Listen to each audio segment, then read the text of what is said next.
ปองมุ้ยหรือปองปีมันนึกเพียงแค่แน่นอนมาโยปองปีสลับตามมาแต่โยบอระบาเกมันคอเต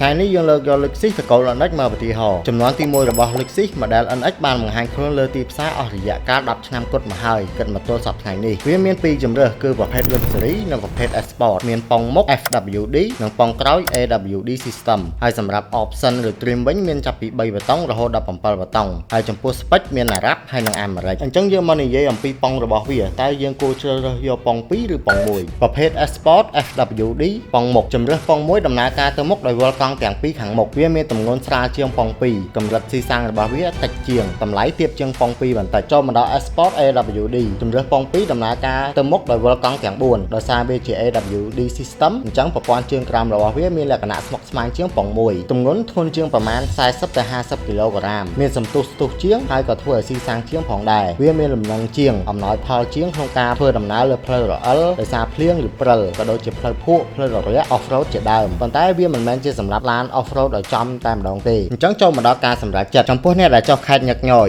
ហើយពេលច្រើនធ្លាក់ពីខេត្តទៅ100គីឡូជាងទៀតអញ្ចឹងមិនបាច់គិត2ដងទេយកប៉ង2តែម្ដងទៅយើងមានទំនុកចិត្តច្រើនពេលជួបស្ថានភាពផ្លូវបើកបរដែលលំបាកយើងក៏មិនបាច់គិតផងដែរនៅពេលដែលវ៉ាចេញប៉ង2មានអំណោយផលជាងព្រោះនៅពេលដែលយើងចេញវ៉ាហើយយើងចូលវិញគឺវាមិនធ្វើឲ្យកន្លែងចកោដូចប៉ង1នោះទេជាចុងក្រោយមានតែយើងទេដែលអាចដឹងថាយើងជ្រើសរើសយកមួយណាតម្រូវការមួយណាស្រឡាញ់មួយណាស្ដាប់តាមការ recommend 50% បានហើយតែច្បាស់លាស់ជាមួយខ្លួនឯងឲ្យបាន 100%